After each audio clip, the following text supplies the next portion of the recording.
గట్టిగా ఇప్పుడు మాట్లాడినాం అనుకో ఆమె గురించి ఏదన్నా, ఇక ఆమె గ్రూపులు ఉండొద్దు మాట్లాడిన వ్యక్తి. ఎంతసేపు ఆమె సలహాలు ఆ మాటలు వినేటోళ్ళు అయితేనే ఆమె పక్కన లీడర్గా ఉండాలి. ఇక గ్రూపులలో లేకుండా గ్రూపుల నుంచి జాడపత్త లేకుండా తీసేయాలి. మాకు ఆప్షన్ ఏం లేదు, ఆమె తీసేయడమే మెయిన్. ఆమె తీసేసిన తర్వాత ఏదైనా మేము మాట్లాడుకుంటాం. ఇంకోటి ఏంటంటే రైతులు కూడా చాలా ఇబ్బంది పడతాడు పాపం. ట్రక్ సీట్ మేము కూడా చేసినాము 2021లో ఐకేపీ చేసినాము. మా మీద 250 బస్సాలు ట్రక్ సీట్ అనేది దాచింది. నా కాలుకు దెబ్బ తగిలింది ఫస్ట్ రోజు ఇంట్లో అంతే. 150 బస్సాలు ట్రక్ సీట్ దాచింది. ఒక ఆయన గొల్ల అనేది, ఒక ఆయన లమ్మడ అనేది. నేను ట్రక్ సీట్లు తీసుకొని వచ్చి అవి బయట వేసిన దాకా కూడా మిగతా 6 సభ్యులకు చెప్పలేదు. అవి అడిగితే ఊళ్ళో ఉన్న డీలర్షిప్ ఉండి నేను బయటకు గుంజిన తర్వాత 4 రోజులు పరిష్కారం చేసి ఆమె 10,000 దండ వేసిండు 150 బస్సాలకి. మీ మనిషి 7 ఎంత నష్టపోయినామో బుక్కడు నీళ్ళు లాక్కుండా. ఏదన్నా ప్రతిసారి ఐకేపీ ఇదే చేస్తుంది. ఏమనంటే ఎవరు మాట్లాడితే వాళ్ళది. మేము చేసిన బ్యాచ్ లో ఈ అమ్మ ఈమె ఉంది, నేనున్నా. ఏది నిర్మల వీళ్ళని అడ్డు పెట్టుకొని ఏదన్నా నేను లెక్కలు అడిగిన అనుకో కథం వీళ్ళ సపోర్ట్ తీసుకొని నువ్వు ఆగు, నువ్వుకేం తెలియదు, నువ్వు ఆగు, నువ్వు దెబ్బతలకి ఇంటున్నావని వీళ్ళని నోరు మూపించింది. 150 బస్సాలు వేసిన తర్వాత లాభోద్దిబాని మొత్తుకున్నాం. ఎండకు బుక్కడు నీళ్ళు లాగి 10,000 దండగేసిరు. ఇంత జరుగుతుంది ఏంటంటే ఎవరు మాట్లాడితే వాళ్ళని తీసేయడం. ఇప్పుడు నేను మాట్లాడినా కదా, నన్ను గ్రూప్ నుంచే లేకుండా చేసింది. అట్లా గట్టిగా వాళ్ళు మాట్లాడితే గ్రూపుల నుంచి లేకుండా పోవడమా, లేదా మళ్ళీ సభ్యుల లీడర్షిప్ నుంచి తీసి సభ్యురాలు ఉండడమా. ఇప్పుడు లీడర్ కి అయితే మాట్లాడే అవకాశం ఉంటుంది, సభ్యురాలకు ఉండదు కదా. అది క్యారెక్టర్ అన్నట్టు. 20 లక్షల లోన్ ఇప్పిస్తుంది సంఘానికి.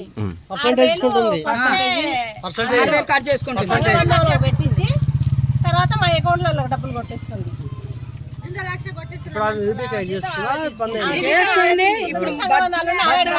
ముద్దరియ్యమంటే కూడా వాళ్ళకి అట్లా స్వప్న చేయరు ఒకసారి. ఏంది ఇప్పుడు అయితే 13-14 లక్షలు నెల అమౌంట్ అయితే ఈ చెక్కులు రాసిరు. అయితే ఒక్క మాట్లాడండి, ఒకటి 2 ముచ్చట్లు ఎక్కువ మాట్లాడు. ఈ 2-3 రోజుల్లో చేసుకుందాం, కానీ ప్రస్తుతానికి రైతులు ఇబ్బంది పడొద్దు. వాహన ఎప్పుడు వచ్చేది తెలియదు. అందుకని లారీలు వస్తున్నాయి కాబట్టి ఇప్పుడు కాంటాలు వేపిస్తున్నా నేను.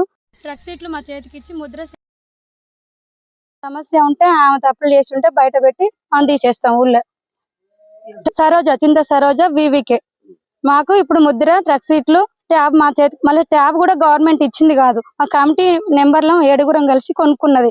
అవి ఇవ్వడానికి కూడా వద్దురా ఇప్పుడు రాకంటే కూడా నేనే వచ్చి తీసుకుంటా, నేనే వచ్చి రాస్తా అంటుంది.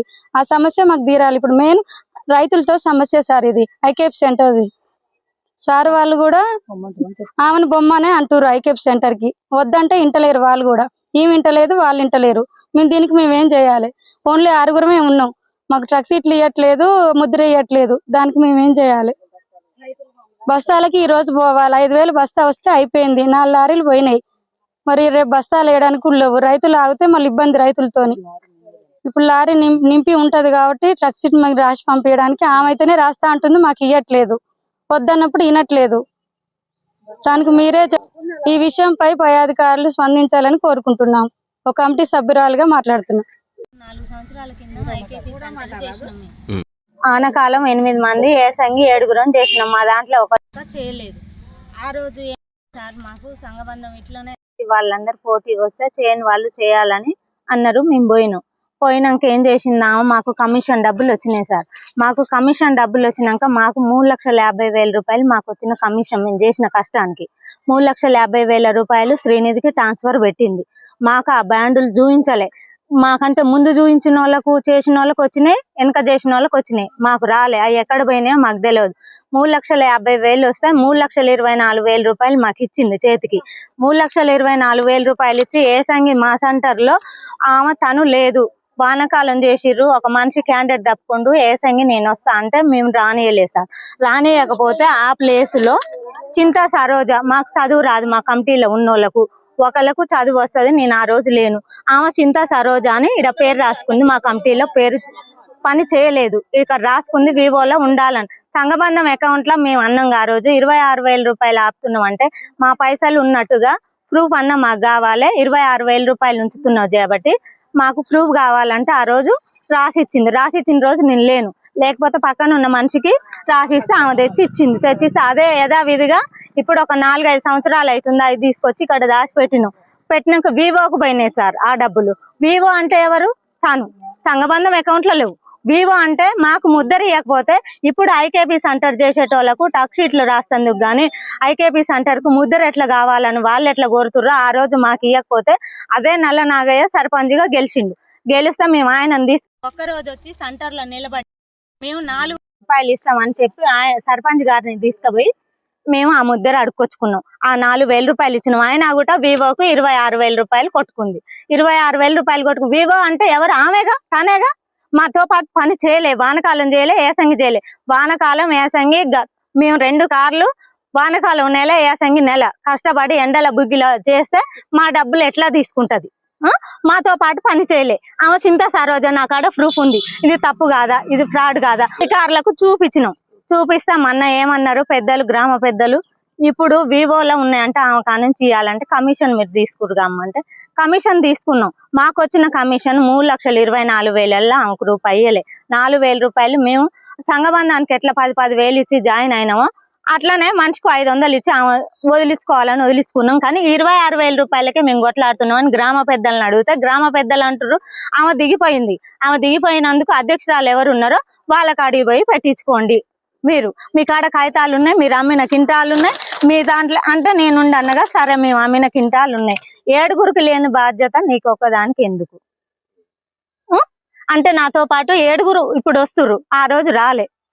7గురికి లేని బాధ్యత నీకెందుకు అని అంటే సార్ నాకు నేను కష్టం చేసిన రూపాయి మా పైసలు మాకు ఇప్పియాలి.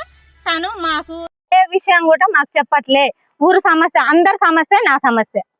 మనిషికి ఒక రకమైన సమస్య ఉంది. ఇందులో 300 జనం ఇక్కడ ఉన్నది. ఒక కనీసం నేనేం తప్పు చేసినా నన్ను ఎందుకు దింపుతారు అంటారుగా. మేము కూడా ఫస్ట్ మేము లీడర్లో ఉన్నాం సార్. మా తప్పు ఏముంది ఆడ? మా తప్పు చూపెట్టి ఆయన దింపలేగా. ఇప్పుడు కూడా ప్రతి ఒక్క సంఘబంధం సభ్యురాలకు సంబంధమే, లీడర్కు సంబంధమే. అధ్యక్షురాలు కానీ, కోశాధికారి కానీ, ఐకేపీ సెంటర్ నడిపేటోళ్ళు ప్రతి ఒక్కరు సంఘంలో చేరిన వాళ్ళు చేయాలి. ఈడీ గారి కాడికి పోయినాం మేము. కనీసం నాకు ఒక చెక్ బుక్లు ఇవ్వలేదు, ముద్దరు ఇవ్వలేదు. ఆమె తెచ్చిన చెక్కుల మీద సంతకం పెట్టినాక తర్వాత మా మీద తోస్తుంది. ఇది ఎక్కడ పద్ధతి, ఇది ఎక్కడ న్యాయమని మేము పీడీ గారి కాడికి పోయి కూర్చున్నాం. ఇంతమంది కూర్చుంటే మీకు ఎందుకు ఇవ్వదని చెక్ బుక్లు ఇప్పిస్తూ ఉండి అవి ఇప్పిస్తూ ఉండని వాటితో ఇప్పించి అవి కూడా వారం నెల రోజు ఏపీఎం సార్ని సీసీ సార్ని ఇప్పించింది. ఏపీఎం మైసే సార్, విజయ్ సారు, సీసీ వీళ్ళిద్దరిని ఇంపిస్తా నేను చేస్తామని పీడీ గారి కొడుకొచ్చి నెల్లాలు తిప్పింది. ఆటి కూడా నెల్లాలు తిప్పినాక అవి తీసుకున్నాక ఇక రాను నాకు 5,000 ఇయ్యి 6,000 అయ్యి 11,000 నాకు వస్తాయని ఇప్పుడు సంఘాలు 5-6 ఏళ్ళు ఇచ్చింది. ఆ రోజు మైసే సారే ఏమంటే మిమ్మల్ని ఏమంటున్నా ఆ ముచ్చట చెప్పుదు రారి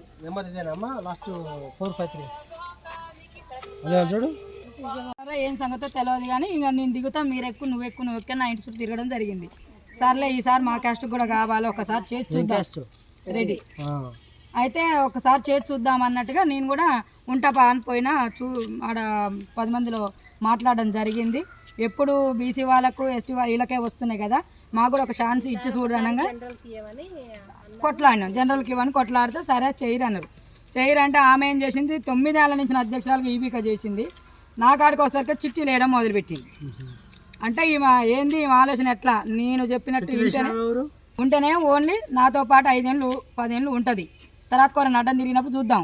సంవత్సరంలో కాక నాకు ఎదురు మళ్ళీ ఈడ అమౌంట్ దిద్దాం ఆడ అమౌంట్ దిద్దాం సంతకాలు పెట్టకపోతే మేము తీసేద్దాం అన్న ఉద్దేశంతో ఆ ప్లాన్లో ఆ ముందు నేను కనిపెట్టలేకపోయినా ఆ ప్లాన్ అలా జరిగింది. అయితే ఏంది ఇట్లా చేస్తున్నావు ఏంది ఈ సంగతి అని అంటే నువ్వు ఇష్టం వచ్చిన వాళ్ళ కాడ చెప్పుకోను, నేను నీకు లెక్కలు చెప్పవలసిన అవసరం లేదు.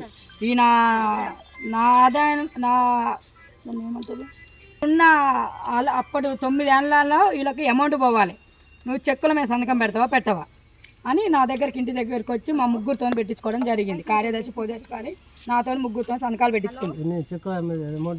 అమౌంట్ మొత్తం ఎంత 3,80,000 మీద వాళ్ళ దాని మీద ఈ సైడ్ మళ్ళీ మీ అన్ని 2 లక్షల ఆటి మీద మొత్తం 5 లక్షల ఆటి మీద మా ముగ్గురితో సంతకాలు పెట్టించుకుంది. పెట్టించుకున్నాక ఏం చేసింది ఆడి వెనక సార్ పెట్టట్లేదు, ఈ సార్ పెట్టట్లేదు, ఈ సార్ పెట్టట్లేదు అని దాన్ని మత్కరించింది. మత్కరిస్తే నేను అనుకున్నాగా మరి సార్ వాళ్ళు పెట్టట్లేదు వీళ్ళకి రావేమో అనుకున్నా. నాకు వాస్తవానికి వాటి గురించి నాకు తెలియదు. నేను ఎక్కే సంవత్సరం చెక్కులు కూడా ఉన్నాయి, ఇప్పటికి కూడా ఉన్నాయి వాళ్ళ దగ్గర.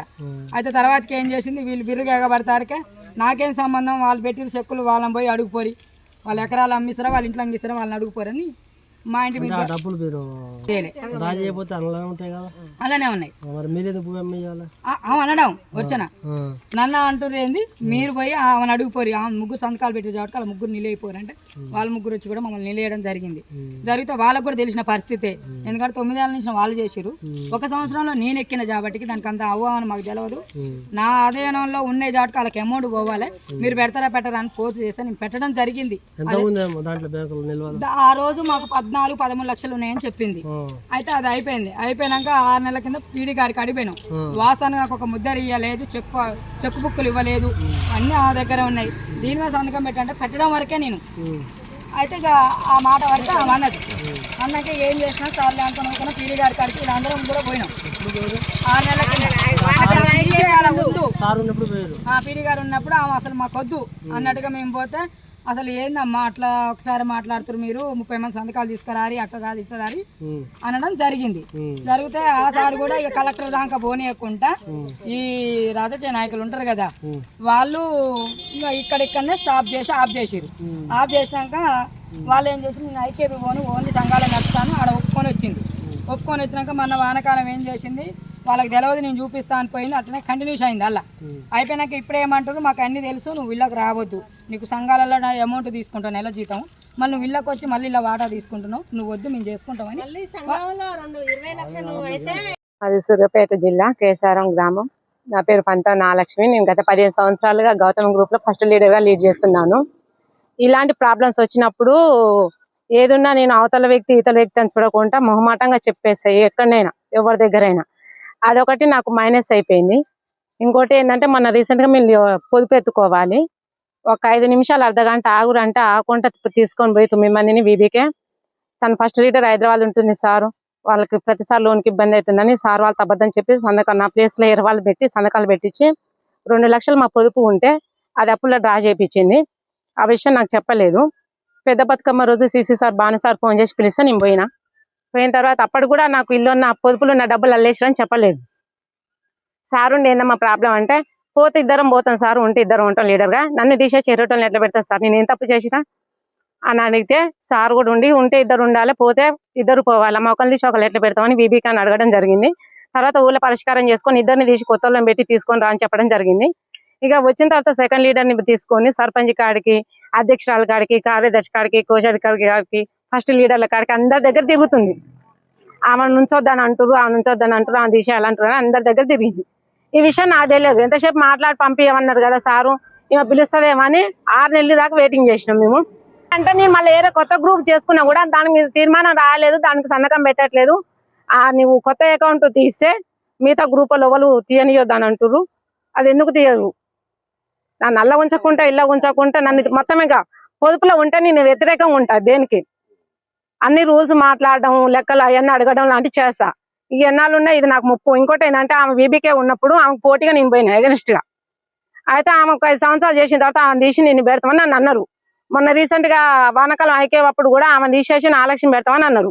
అది బాగా మనసులో పడ్డది. ఈ ఎన్నాళ్ళు నేను పొదుపులు ఉంటే నన్ను తీసేసి ఆమెను పెడతాడని పడ్డది. దాని మీద ఇక నన్ను పొదుపుల నుంచి లేకుంటే సర్పంచ్ సలహాతోటి, సెకండ్ లీడర్ సలహాతోటి మొత్తం నడిపించి గ్రూప్ నుంచి నన్ను తీసేపించింది. అడిగితే ఏమన్నారు, ఆమె కొత్త గ్రూప్ చేసుకుంటుంది, సంతకం పెట్టా అంటే సార్ వాళ్ళు పెడతా నేను పెడతా, ఏం పెడతా పెట్టాలి కదా, ఊళ్ళో తీర్మానం కాకపోతుంది.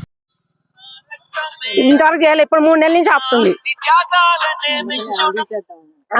ఆ విషయంలో నేను కొంచెం ఇది అవుతున్నా.